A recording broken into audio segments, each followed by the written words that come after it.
And we're recording. So this is Angie looking much more, much older and much more staid than the last interview I did with Colleen Black.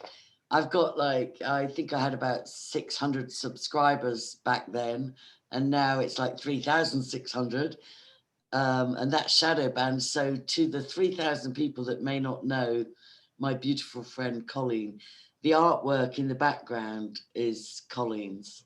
And she gifted this painting worth about $10,000, just the going rate for her work back then. She gifted that to me way back in, I think, 2016, just in appreciation for the work I do against, child sex trafficking, satanic ritual abuse, child sexual abuse, and so on. She just sent three $10,000 pieces of art to myself and two other YouTubers in Europe and just said thank you. So I had plans to sell it to support my work, but I couldn't do it. And I lost my sister. And this painting is called Soul Sisters. And it just captures for me, my sister was only 11 months older than me. It just captures for me the way she tried to protect me. And this one is a limited edition. The original went to Christine Joanna Hart, and my daughter loved it so much that I commissioned Colleen to do customized limited edition, which is much like that one's worth 10 grand. This one was like 500 or something ridiculously inexpensive, but Colleen customized it. It was a print. There were 100 limited edition prints, but Colleen, I sent her photos of my daughter and my grandchildren, and she made the pictures look like them and just put tears from a bottle into the paint and shared all the joyful stuff she was doing with Kesh Foundation at the time. So it's been a long time and it's been a long journey, and in some ways we still haven't arrived. But I really want to just share Colleen's gifts, talents, vulnerabilities and passion for life with my new peeps, and especially Talk New York. If you're watching this, Dr. Robin Cassis, if you're watching this, Pastor Tony, Pastor Nathan, that amazing church in Times Square, Jonathan that does the graphics, the artists, those from the United Nations, those from the American Ballet, all of you people, I really want you and my beautiful Colleen to connect. But before we do anything, Colleen, I'm going to be really rude. I just want to show your work before we even say a word. Because it's like it's so easy to underestimate you or me or anybody because of our humanity. But I just want to show the gifts that you've got and the contribution you have to make. And then we'll start to have a girly gossip. Is that all right? That sounds wonderful. If you want me to, I can explain, because there's so much going on in some of the paintings that... No, I definitely want you to commentate. But when you sent them to me, I just thought there's no need to say another word. I mean, there is. I love catching up with you, but it's almost like the work jumps out and talks to you. So that's just the way I just decided I wanted to start the show. Is that all right with you? Yes. Colleen Black. Right, let's go out of there. And then on this one, I've got it all. Now, stop it, Sharon. Just stop it. Right. I'm going to put us way up there out of the way. And that's just the first. I hope people can see this really good on full screen. But it just breaks my heart just right off the bat. Shall I look? Sorry. Just tell people a little bit about who you are. Just introduce yourself. I just got so excited. Tell people about who you are. Who is Colleen Black? Just give us a bit of background. Oh, I'm just an artist, like to the core. I have a lot of there's a lot of artists that I think we go really deep into empathy, and when we feel the things that are going on in the world, and especially when we do a little bit of our own research and look into, like when I was introduced to a lot of the work that you were doing, it's so hard to wrap your mind around that and how we can heal from it. So a lot of times when I would go into these paintings that you're about to see, and the sculptures were before I had learned a lot about this, but I think that I think they're so pertinent to now that I wanted to share those as well.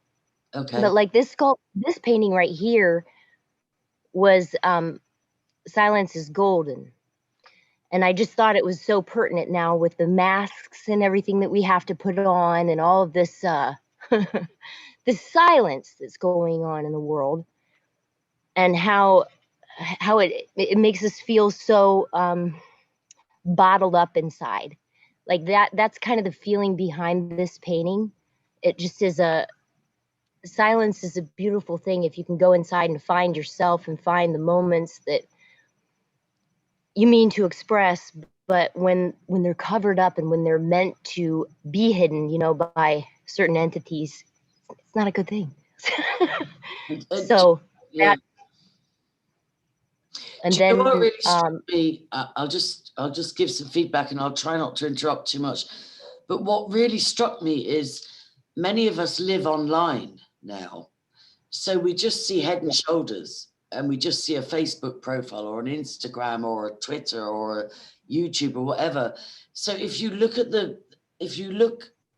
there, it communicates one message, but the vulnerability that is exposed in the naked part of that painting, which is so beautifully protected, it's like, this is what's really going on, people.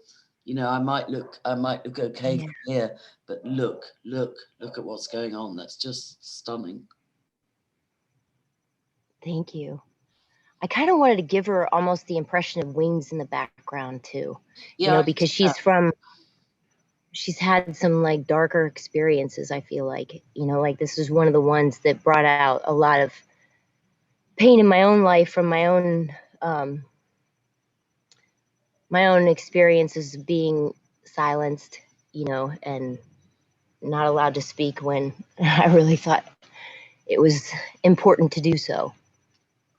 Yeah. And a lot of times in art, that's what happens to us when we're, it's so soft and so subtle sometimes when you're just kind of told to get a real job. It's one of the things that just kills me about being an artist. Like I struggled so hard to hold on to being able to do the work that's straight from my heart instead of being told what to do. Yeah. And it takes toll on a person after a while. Yeah. So the silence is real in that respect. And I think there are a lot of artists out there that identify with that as well. Yeah. To where they sign contracts with agents, or they sign contracts with different entities, in the entertainment business that led them down a road that they did not expect to go down. And when they were wanting to speak the most, the pressure was put on them more, and here we are in this amazing time where we're finding out some of the most horrific things that we've ever found out about what the art world has been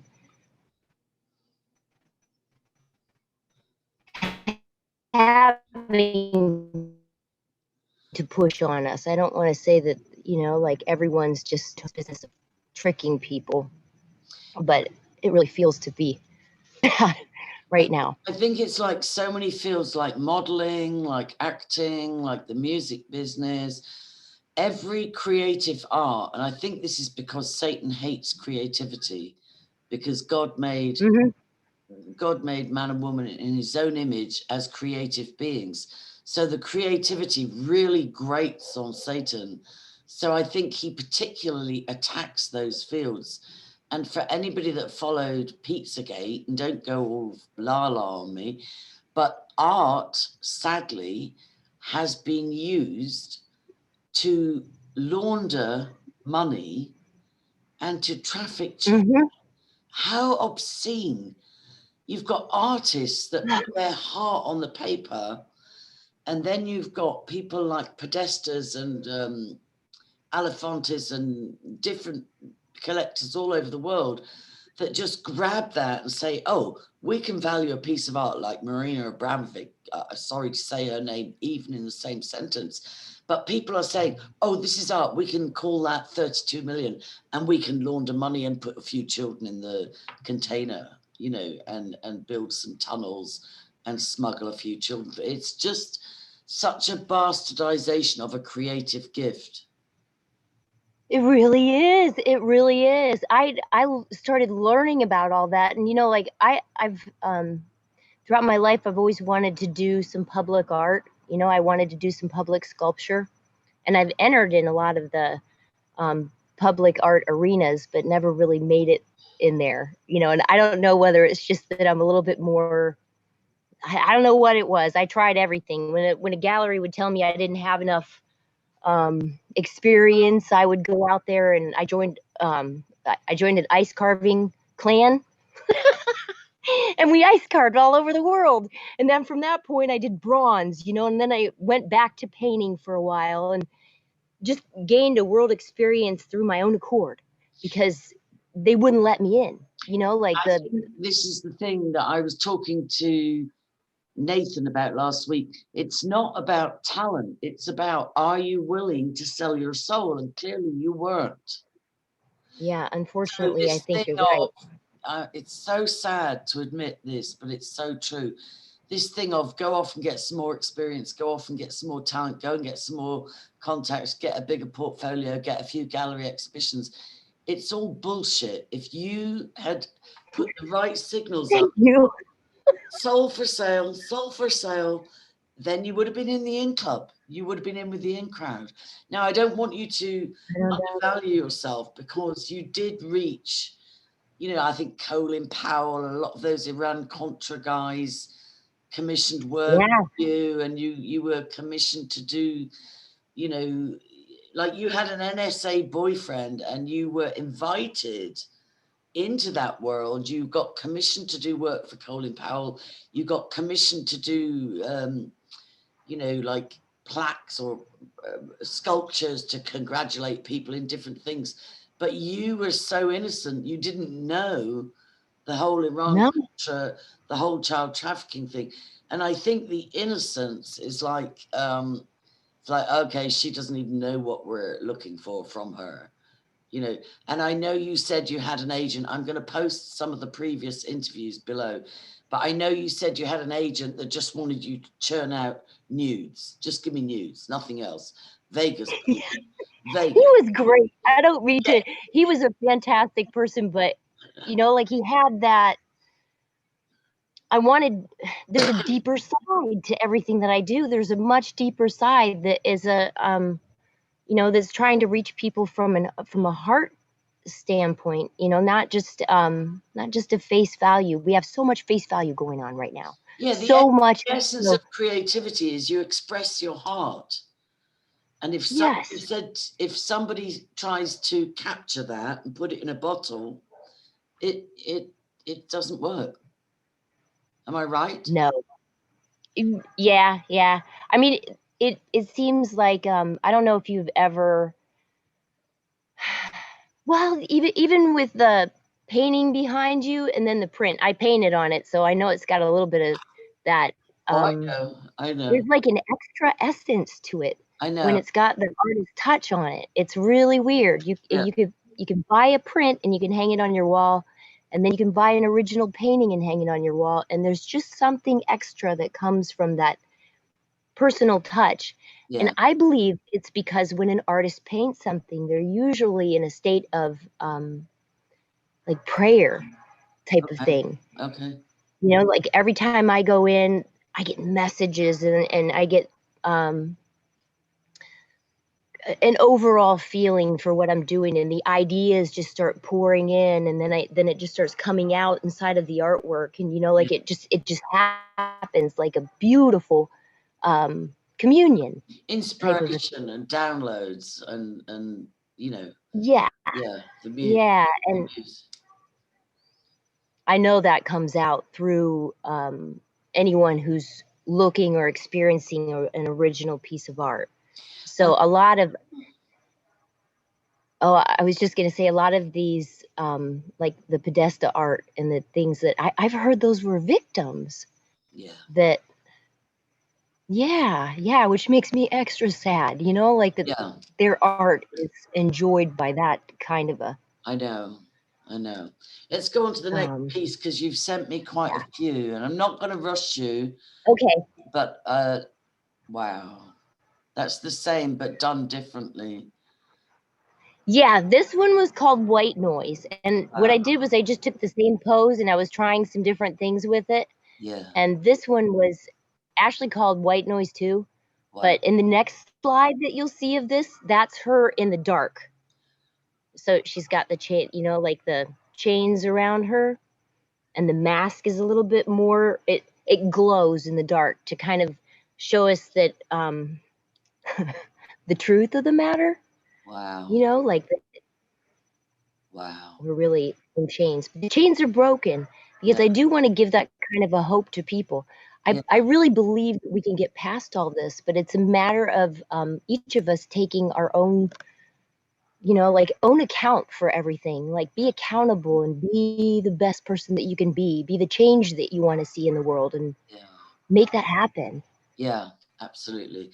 But repentance begins at home. Okay. All right. Tell me about this. And this one, Kanye West had a little bit of a grab on me because of the way that he's expressed himself as an artist. I felt particularly drawn to him just because of the time that he went out on stage one time, and he was just trying to talk to people. Absolutely. Trying to tell them what was going on. And he almost got booed off the stage because people were shouting that they just wanted to hear his music and they didn't want to hear him talk. And I just thought that was so sad, because what's really in our hearts needs to be expressed, and he's trying so much to let all of that stuff out. So inside this painting, it's him, you know, like sort of getting the inspiration from God and then letting it come out through his heart. The black and white flag is just showing that it's all ruse, this big, that they're pushing this Black Lives Matter and black everything, you know, and black against white, when really it's within every single one of us, and most of us, it's still there. I do believe it's still out there, but racism is an all-time low. You know, like most of the people that I meet just see each other as people. That's how we, you know, that's how we roll. The Black Lives Matter thing, I think most people that will watch this know that it's been hijacked, and it's mostly run by white middle class witches. The three people at the top of the organization have openly stated that they do rituals before the marches and before the events, and it's very sad. It's like a worthy, it's the same as I was saying with art. It's like a beautiful thing that has been bastardized and hijacked and manipulated and used. So that is stunning. That is beautiful. Tell me about this. Tell me about the dark stuff down here.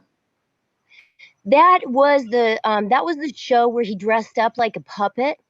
And what he's doing is he's walking up the pyramid, and there's millions of people way down at the bottom that are kind of escaping through the bottom of the pyramid. And then he's kicking the eyeball at the top of it with his foot, you know, like just, and it's gushing out all this stuff. And there's all the you know, the social media coins are hanging across the chains around his waist that are connected to the bars, you know, that are chaining us in, because I believe that a lot of people are so addicted to these little boxes, these computers and these games and these you know, these social media accounts, and we don't get out and see nature anymore. We don't get out, you know, like it's so lonely out here.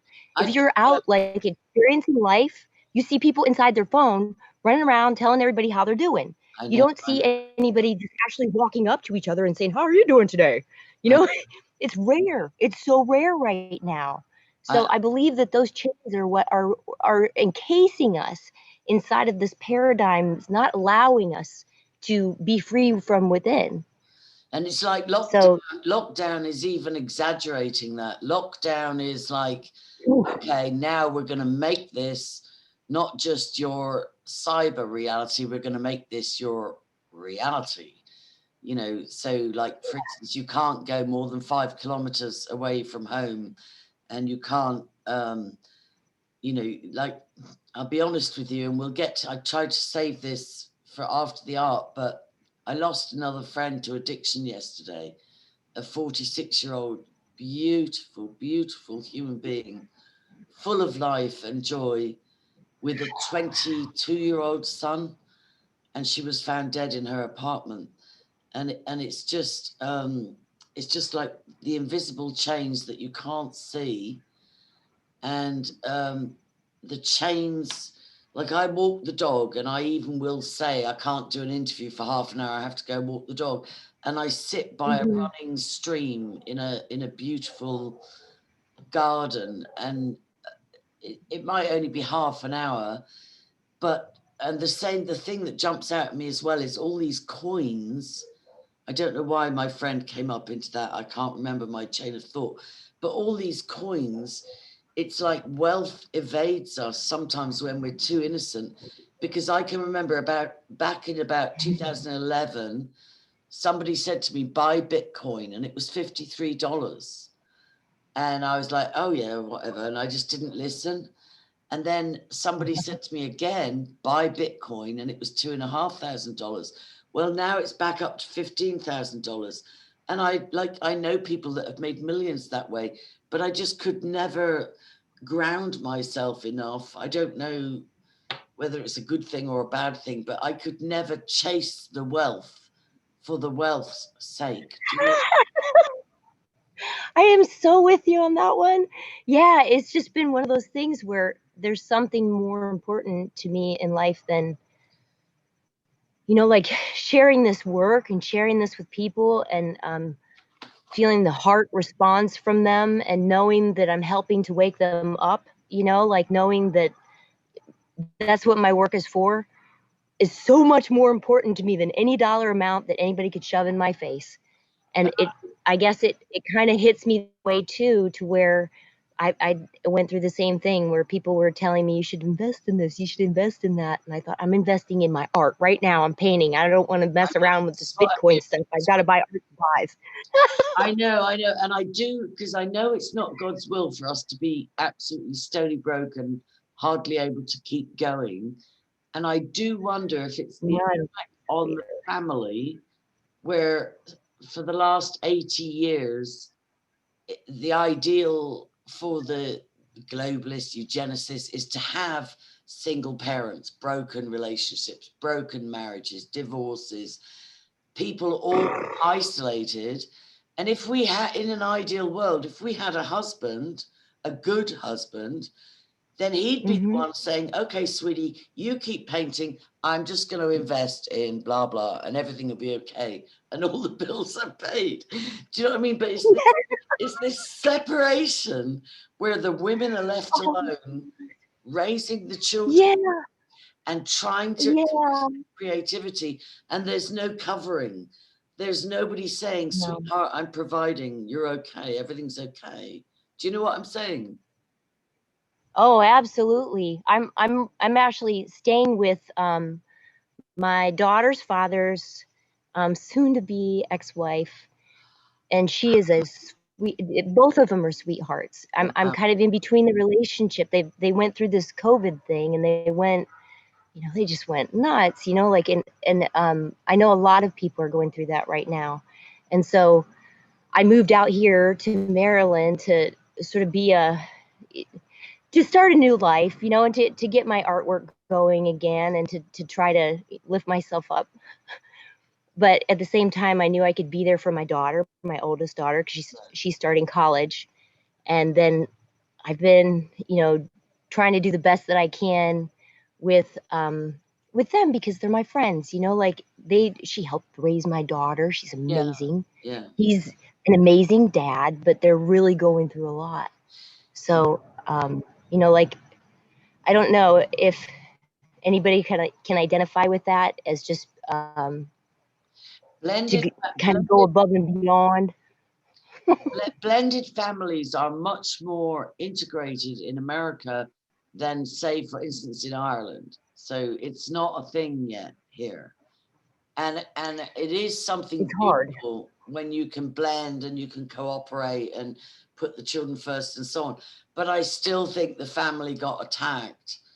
And so, oh, they did. yeah, we're supposed to be like it's a new normal that, you know, my ex might be on his third marriage and I'm struggling with the children and it's all chaos and I feel beholden. Anyway, let's go on to the next piece of art. Okay. It's amazing, sweetheart. Thank you. Oh, these are two that I'm working on right now that they're still out in Washington State. I've got to get my stuff shipped here as soon as I can find a place to live. Wow. But yeah, but these I'm just waiting at the bit to get back to them. They're called Blue and Red Katina. And like the next slide should be Red Katina, but the blue one I need to work on a lot more. That's sort of the time that I want to see. It's the dreams ahead of us. It's that it's what I want to focus on. It's a new brave sort of world where we're all enjoying our creativity and pushing through, and that's why it's sort of the male archetype too, because I feel like having that well, it's about the balance, because the woman dancer she's sort of the rage that comes through and takes apart the truth and picks everything to its core. Yeah. So inside that painting, like right down in the very bottom right-hand corner, you'll see a Mickey Mouse. That's there's children that are going inside of his mouth. There's a white rabbit down there. There's war and pestilence. There's on the right-hand side, there's a bunch of tanks and guns and all kinds of things that are coming in. And then out of the fire that's sort of behind her, the Native Americans are coming out of that side. And then even the little, there's like a face up in the top corner up there in her oh yeah, it looks like wings, but it's her outfit that he's dancing in. But he's sort of supposed to be the what's his name? Anonymous guy. Oh, I just had his name on the tip of my tongue, but Guy. Julian Assange. Yesterday was his day, November 5th. Julian Assange.